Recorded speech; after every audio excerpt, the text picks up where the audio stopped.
she has loving care for the child.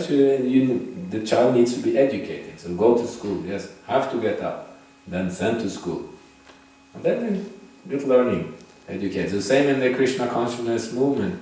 Learning. We have a spiritual master, and we have to be disciplined. He also tells you have to do this, you have to do that, you have to follow this, you have to, and in this way we are disciplined. But it's some kind of austerity, you can say, just as it is for the child to wake up, go to school. But without this, he will not really function in society. Needs to learn to read and write and all these things. So same also.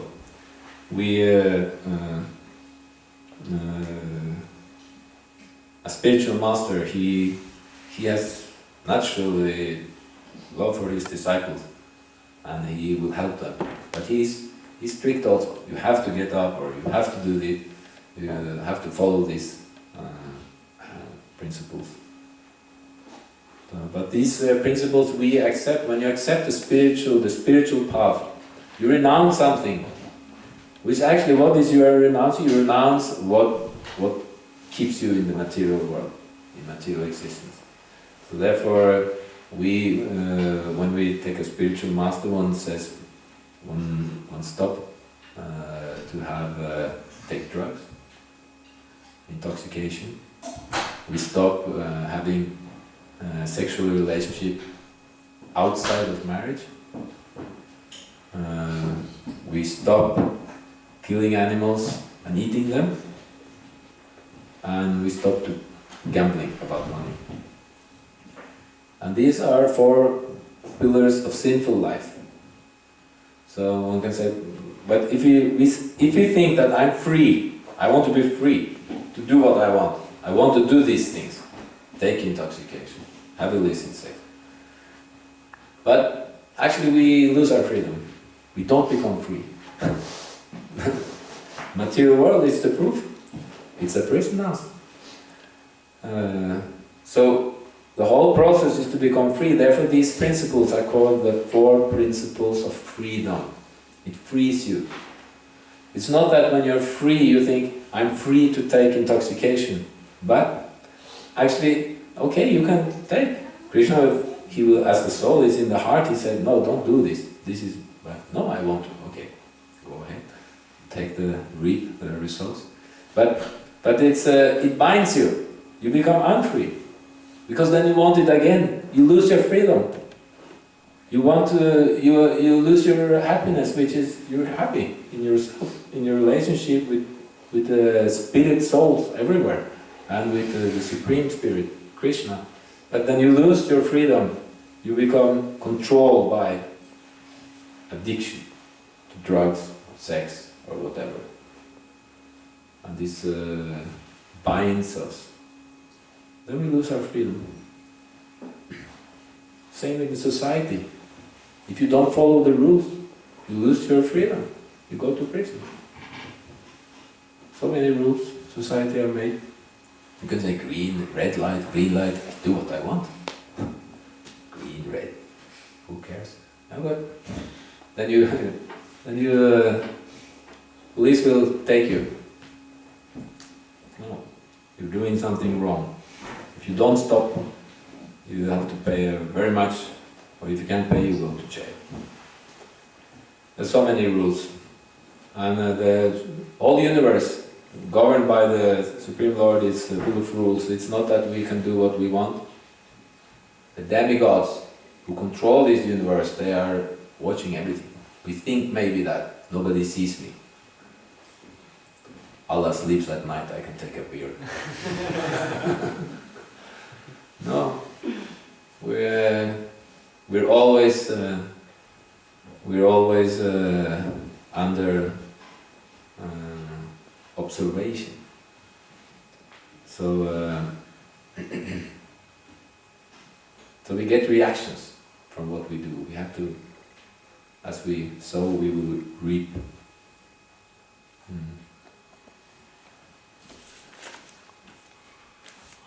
So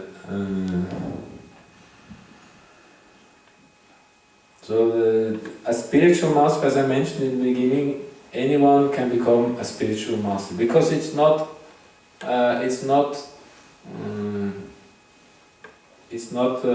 based on your material qualifications. You might be born in a rich family, or you might be rich, might be poor. You might be very, skilled in business, or you might be a great intellectual thinker, very good at analyzing things, or you might be a very good person to administrate people or whatever. It's not a qualification for becoming a spiritual master. And Lord Chaitanya says, Kiva Vipra, Kiva Nyasi Shudra Kenanai, Ye Krishna Tattavati Sai Guru Hai.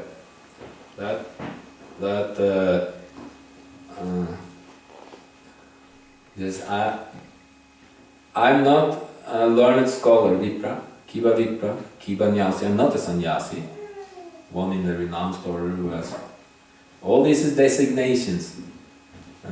Shudra Kenanai. I'm not a worker. All these are designations. We're so full of designations. I can ask anyone, well, who are you? And then it puts on some tell me some designations. But all these are designations. But one who knows, Ye Krishna Tattva Vetta. Vetta. To know. One who knows Krishna, the science of Krishna, in truth, he can become a guru. So, we're not all these designations. These hamper us actually very much in our life, because others, they also think of us like that. So if you want to go on a spiritual path, somebody might criticize you. Why do you do this? Why? I thought you were, and then they put some. You were a nice, ordinary person just enjoying life. Why do you want to? You are my friend. Now you want to do this? So spiritual life is it's going on course with these designations.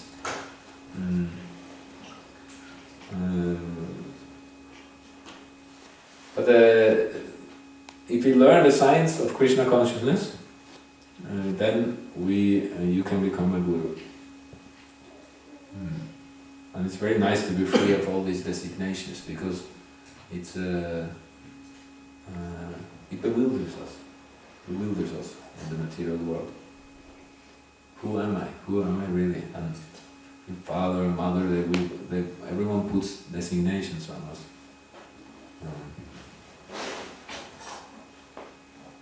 And you cannot become a guru just by proclaiming yourself, now I become a guru. No, simply you can only become a guru by the order of higher authority. Then you can become a spiritual master. Not by self-proclaim. And higher authority means, of course, the Supreme Lord and the authorities who's working under the Supreme Lord. So, and the last qualification of Guru, said in Rupa Goswami, he written a nice book, you find it there in the shelf, I think, Shri Upadeshamrita, or Nectar of Instruction, Vacha Vegam, Manasa Krodha Vegam, Jiva Vegam, Udarupashta Vegam, Etan Vegam, Yovishaheta Dira, Sarvam Abhiman Pritidim Sashishya. That one who can control the pushings, there's so many pushings from the different senses. So the tongue to speak, to vibrate, that we don't speak nonsense things. Vachuvega and control the mind and anger, and also the desire to eat, all kinds of things, and the belly wants to be full up. You're completely full. The mind is actually satisfied, but you're actually satisfied. Keep filling up more, and the genitals also. So all these things is in a line. So these, as one who can control this, he can become a spiritual master. So these are qualifications of spiritual masters. They are not controlled by the mind and the bodily pushings. So these were some thoughts about the importance of approaching a spiritual master. So I will only recommend for you, if you don't have any books of Srila Prabhupada, if you don't have any, or if you don't have Bhagavad Gita, then get a copy of Bhagavad Gita. This is because spiritual life is something you have to add to your life.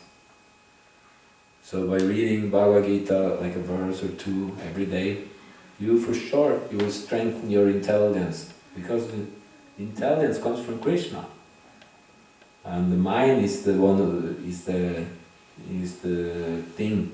The mind is the one who is not always working as our friend. So by reading these books regularly, the intelligence gets strong, and you don't feel the pushing of the mind becomes less. And you can more do what you want. You become more free. So we recommend it that there are many books there. That before you go from here, you take a book with you. Is there any questions? I think there's 1 minute, or else there is question and answers afterwards. How is that going to time? 6 o'clock. Okay, 6 o'clock, yeah. 6 o'clock? 6 o'clock in the office. In the office? It's just by the kitchen? Over in the other building, down the stairs, there's a sign on the door. Okay.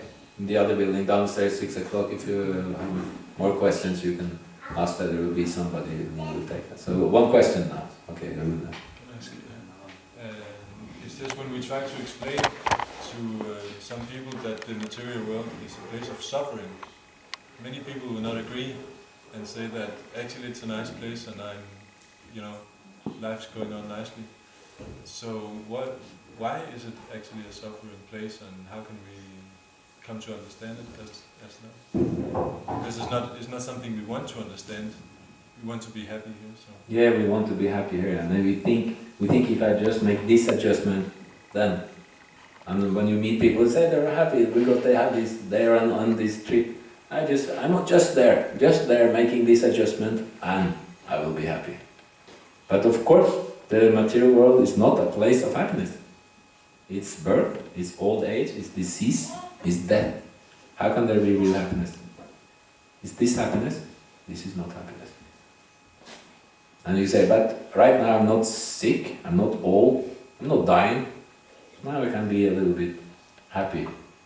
But all this is coming. And around us, things we are attached to, they go away. Our parents die, our friends may become sick or whatever. Things are changing here all the time, so we are attached to it. So when we meet somebody and they say, but I'm happy, I'm perfectly okay.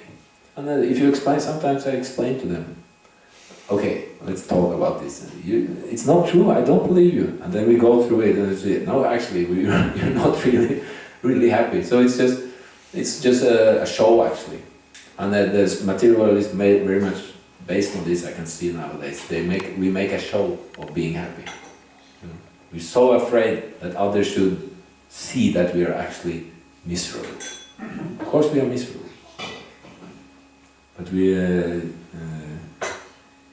can say that's pretty negative.